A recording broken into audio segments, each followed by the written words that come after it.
Confrontations during arrests are becoming a key topic in the race for president. Just yesterday, the president traveled to Kenosha to show his support for law enforcement and businesses, blaming Democrats for the unrest. Now, Democratic nominee Joe Biden will visit the small Wisconsin community. He's traveling there tomorrow with his wife, and he'll be holding a community meeting. This trip will be Biden's first visit there this year. WGN's Dana Rebeck live in Kenosha tonight. Dana? Good evening. Well, we have learned tonight, first of all, that Jacob Blake, through his family, is now out of the intensive care unit. And here tonight in Kenosha, the emergency curfew has been lifted after the mayor consulted with law enforcement, and they told him they felt it was safe to do so just ahead of Joe Biden's visit. This is just crazy. It's sad. It's sickening. And I don't think that people should have to grow up like this. I don't care what color your skin is. Nobody should have to endure this type of stuff. A city burned and torn in two, hoping the worst is now behind them after the police shooting of Jacob Blake.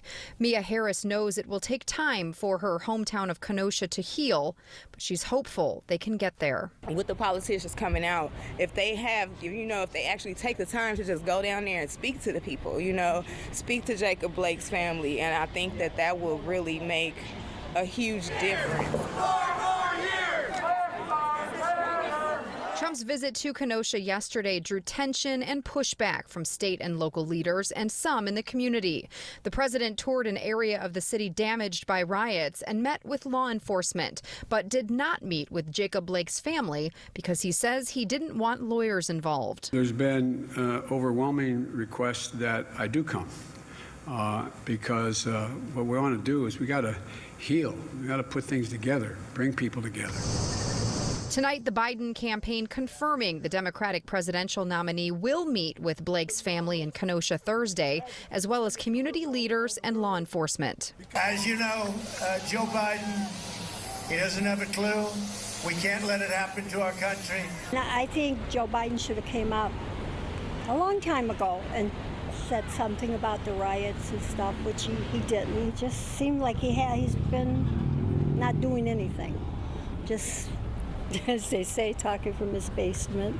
Some feel these visits to Kenosha are merely a staged photo op ahead of the upcoming election, while others think the intentions are sincere. I think Biden does a better job. I think he's talking more issue of trying to bring people together instead of divide. Most people here are proud to live here. We will heal and get over this. We have not received a specific itinerary yet for Biden's visit as far as what time he will arrive and where specifically he will be visiting the city. We do know, though, tomorrow night he is planning to host a virtual town hall on race equality. Live in Kenosha, Dana Rebeck, WGN News.